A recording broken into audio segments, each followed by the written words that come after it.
Вначале нужно обсудить контекст высадки в Нормандии. Противостояние на Атлантическом побережье разрешалось долгое время. Осенью Гитлер созвал своих начальников штаба и сообщил, что все признаки указывают на наступление на Западный фронт в следующем году. Однако весна прошла, и союзники не нанесли удар, что сильно напрягло немцев.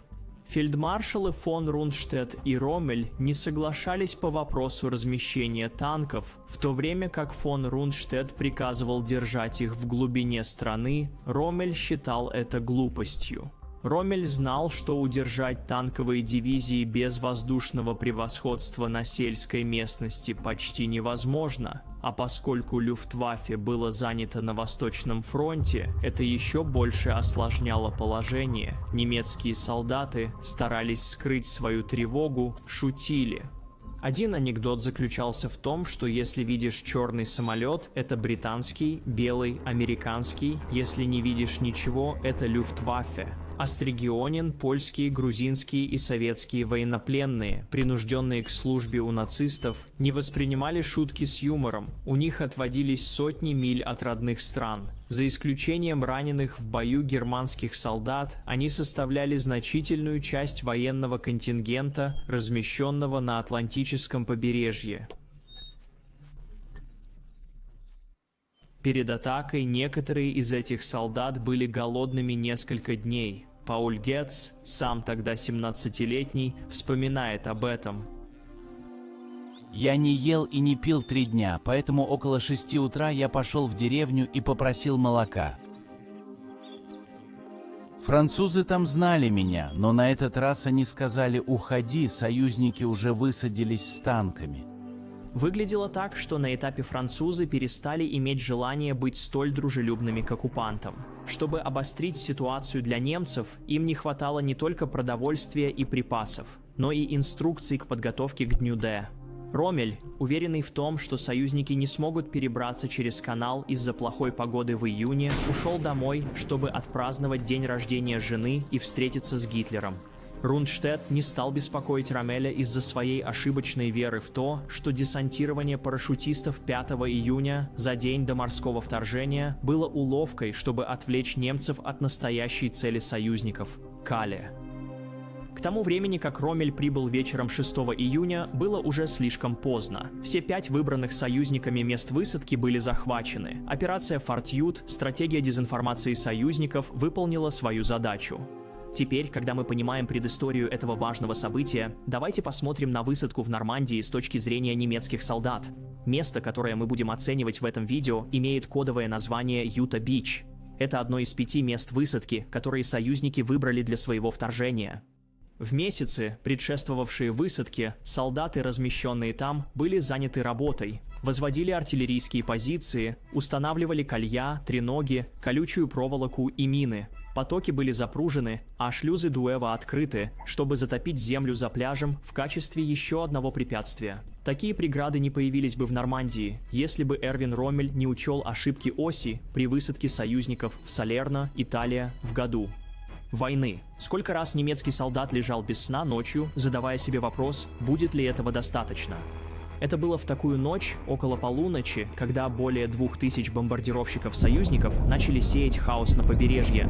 Эффективность бомбардировки в ночь на 5 июня вызывает споры, но в отличие от прошлых налетов, последовала дальнейшая эскалация. Десантники также начали высаживаться в окрестностях. Столкновения между десантниками и защитниками продолжались до восхода солнца, но к тому времени стало ясно, что десантники пришли не одни. Стена кораблей медленно появлялась на горизонте, и началась морская бомбардировка. Пауль Гетц, тот самый солдат, о котором мы упоминали ранее, сказал следующее об этой сцене. Как только мы перешли через дюны и увидели тысячи кораблей, все эти десантные лодки и заградительные аэростаты, я понял, война была. Кто мог бы винить его за исчезновение надежды? Вокруг него рушились здания, и домашние животные бегали на свободе. Но независимо от того, цеплялись ли они за надежду или нет, защитники были готовы дать отпор, несмотря на хаос, разразившийся вокруг них. Сознавая свою ответственность, солдаты знали, что наступление союзников остановить только им. Как минимум, некоторые из них, освободившись от неизвестности, ждали возможности вступить в бой. Джозеф Б., старший сержант, об этом написал. Наступило долгожданное время. Хотя я предугадывала это, все равно это впечатлило меня. Разумеется, это значимо. Эти часы – величайшая битва в истории. Желаю, чтобы теперь удача была на нашей стороне. Многие солдаты, покинувшие свои позиции, старались перегруппироваться в вихре событий. Уцелевшие собрались в укрепленных бункерах, где были пулеметы и зенитные орудия. Однако они безуспешно стреляли по захватчикам, осаждающим пляжи. Когда американские солдаты приближались к бункерам, использовалось зажигательное оружие, а именно огнеметы и белый фосфор с большой эффективностью.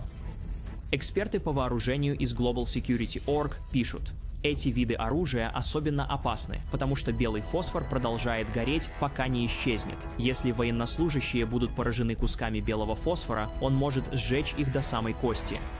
На Нормандии было вручено 5 медалей почета американцам, в том числе за использование гранат с белым фосфором. К утру 6 июня большинство точек сопротивления на пляжах пали перед союзниками, позволяя бронетанковым дивизиям поддерживать наступление пехоты вглубь территории. На пляже Сворд немцы столкнулись с парашютистами, захватившими критически важные точки.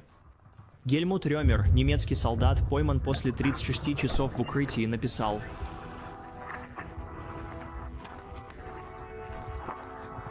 на пляже Голд защитники были сильно ослаблены воздушной бомбардировкой и поэтому были побеждены в течение часа.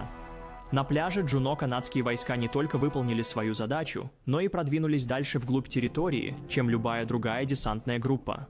Наконец, на пляже Амаха немецкое сопротивление было наиболее эффективным из-за близкого расположения бункеров к берегу.